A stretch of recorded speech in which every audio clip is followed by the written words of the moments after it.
It's been called the quiet workhorse of space science, a means of transporting ambitious and hefty scientific experiments to the edge of space.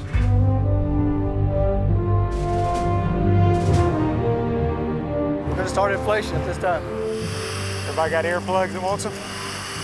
While the technology may seem old-fashioned, it remains the quickest and most cost-efficient avenue to near space. When you compare to satellite missions that take 5 to 7 years to develop and millions of dollars, the scientific ballooning can be done on a fraction of that budget and in a fraction of that time. From the study of the atmosphere to the origins of the universe, it's been the vehicle for some of the most significant scientific discoveries of our time. And the future holds even more promise for one of the greatest scientific stories never told.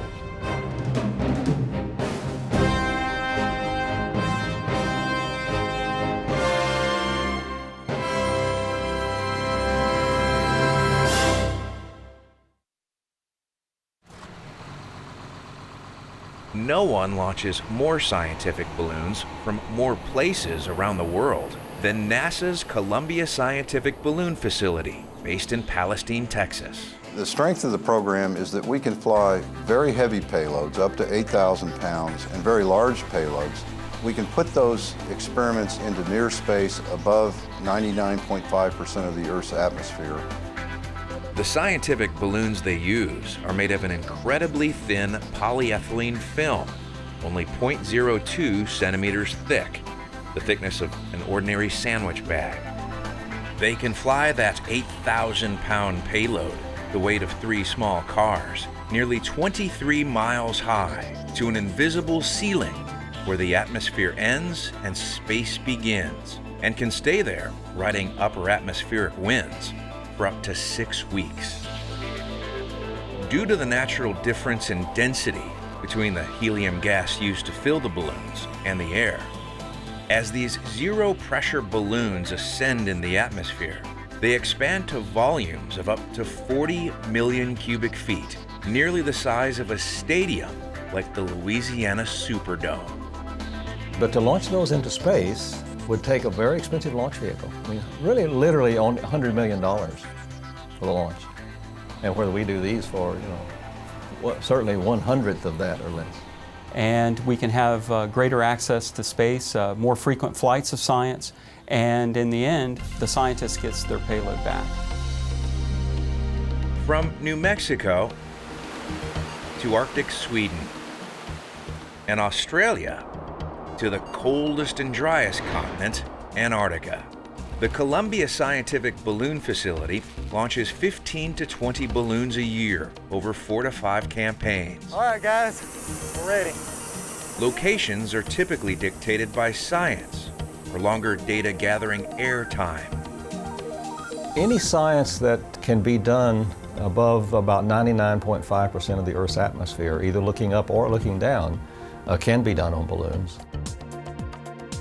The scientists using scientific balloons include some of the world's most seasoned researchers and university professors, even graduate students. The young scientists can design the experiment, build the experiment, fly the experiment, and analyze the data, go through all aspects of a space mission, which is not possible with our large space missions.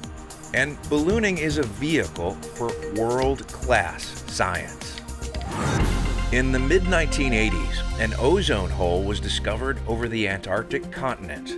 The initial measurements were all made from scientific balloons.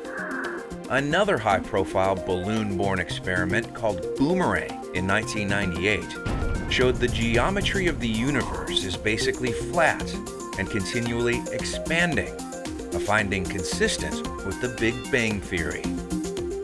And in 2003, a cosmic ray experiment called CREAM orbited the South Pole 3 times, setting a long-duration scientific balloon record of 42 days at float.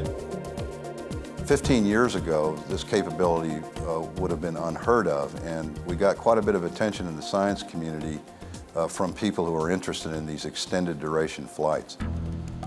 Getting beyond the atmosphere by balloon involves handing complete responsibility for the scientific payload and launch to the Columbia Scientific Balloon Facility crew. So I'll be communicating with you all the time during that. While there are subtle rigging differences from launch to launch based on specific scientific needs, whether launching from Sweden or here in Fort Sumner, New Mexico, the main layout of a typical scientific balloon flight train is essentially identical. This hands-on rigging remains one of the most complex and critically important processes.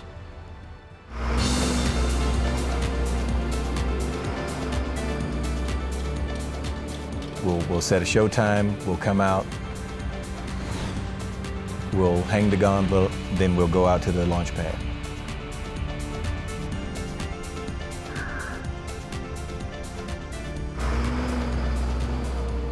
It begins with the pickup of a scientific payload with a specially designed launch vehicle.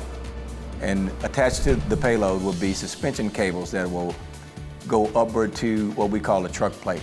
That truck plate is actually holding the entire flight system to the launch vehicle.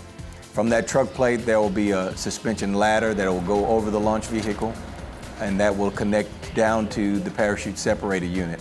Rotator should be on. This unit separates the parachute from the payload to prevent a wind-filled parachute from dragging and damaging the payload after termination.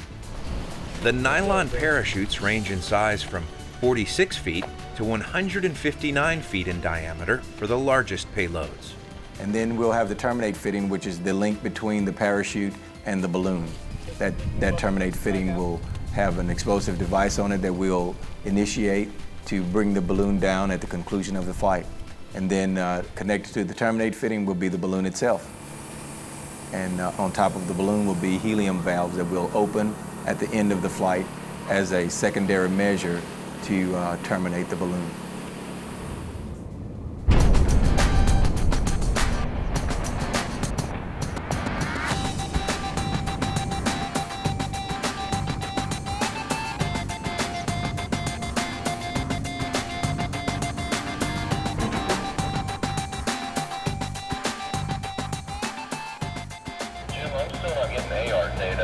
Before a payload is declared flight ready, it undergoes a dress rehearsal of sorts called a compatibility check.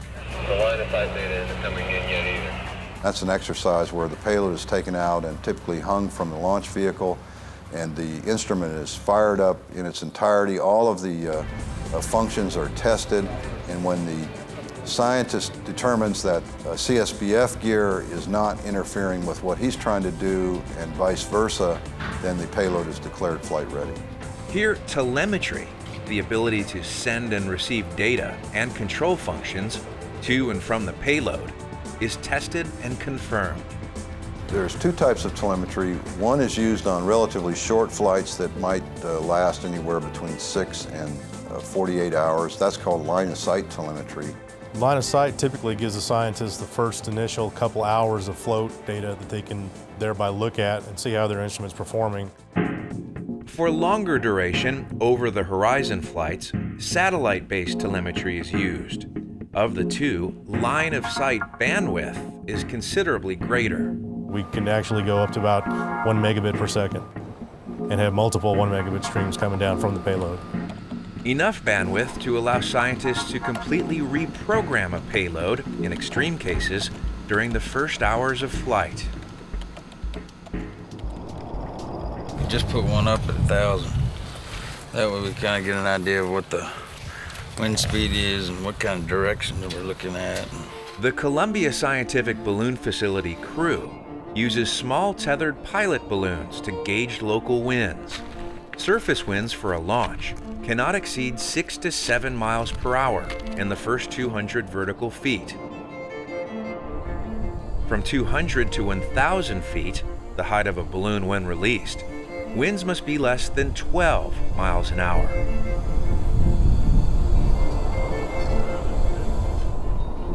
It's about 14 knots. Yep. And from top to bottom, winds must be in a constant direction. Any shift in variation or speed during inflation can shred a balloon, a dangerous order for crew and scientists. Depending on where you are in the world, coming up with that combination of weather can be very difficult, and sometimes there can be delays in launches of a week or 10 days or perhaps as long as 2 weeks.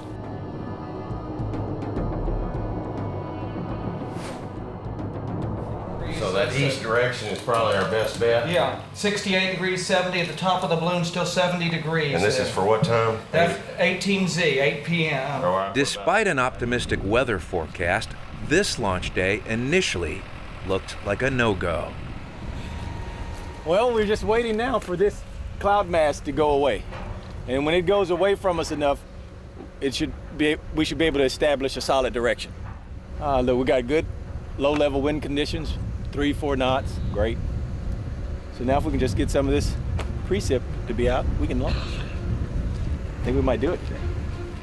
With the Columbia Scientific Balloon Facility crew on standby, CSBF meteorologists closely monitor weather conditions to identify a favorable and time-specific launch window.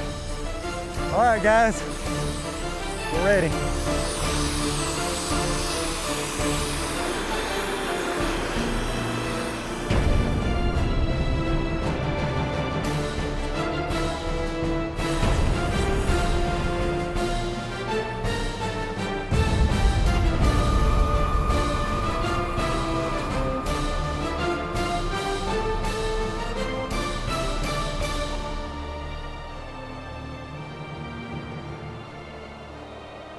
Stand by. Release the balloon.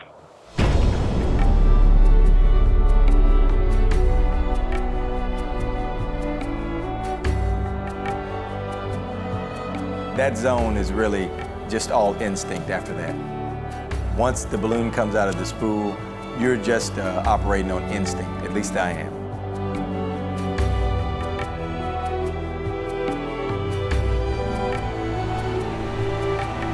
Going to the right just a little bit more. And you're watching the flight train as it comes up over the launch vehicle. You're maneuvering the vehicle, talking to the driver, telling them which way to go. Let it go all the way up. The 15, 20 seconds or so that it takes to launch one, it seems like a short time, and it is a short time, but in that 15, 20 seconds, your mind it's got a lot going through it. All right, stop. Good job, guys.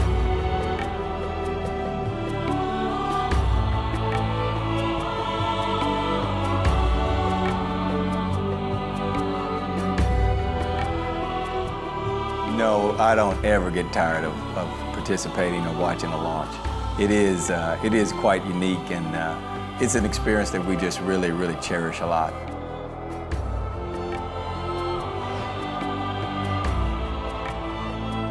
In roughly 2 hours of float time, balloon and payload will arrive at the edge of space.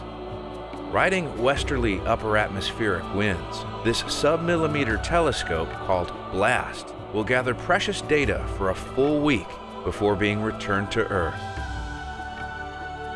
The balloon at float can be seen well in excess of 100 miles.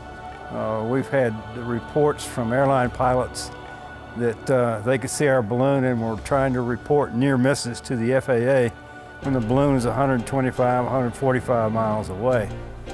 From the ground, you can probably see it well in excess of 100 miles. What's it look like for tomorrow? Campaign Director Bill Stepp oversees the monitoring, termination, and post-flight recovery of scientific payloads and balloons.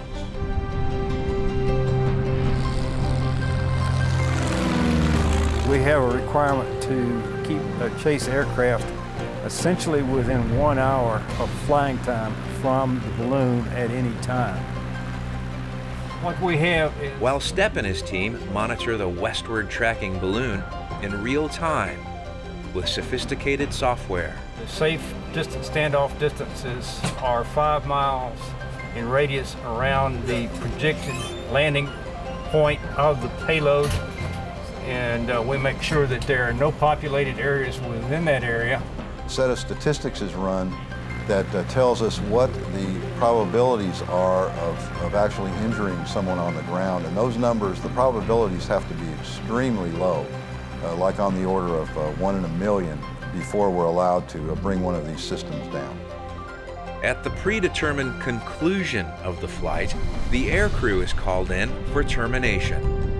They will fly to the location of the balloon, start communications with the FAA, and start getting clearance from the FAA to terminate the flight or separate the payload and the balloon. After a visual inspection of the projected landing point, a telemetry command is sent,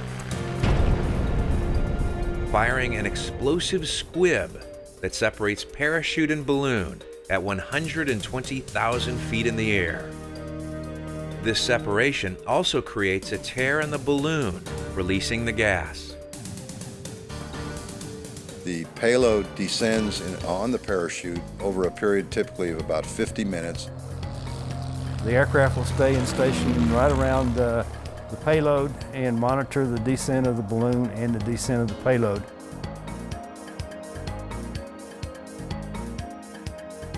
Once the payload is on the ground, there's a set of sensors that we fly that can tell that it's on the ground, and at that time a set of explosives is fired that separates the parachute from the payload to keep it from dragging in case there's strong winds in the impact area. We have the capability of predicting where a parachute will go from 120,000 feet, typically within 2 to 3 miles. We can tell where it's going to hit the ground within 2 to 3 miles. In over 2,200 scientific balloon flights, we have never even significantly injured a member of the launch crew during the launch process, and there has never been a single public injury associated with any phase of a balloon launch or flight or termination and impact. That's a pretty significant success rate, and we're very proud of that. Safety is taken very seriously within the balloon program. In the end, the payload is recovered and returned to the science team to fly another day.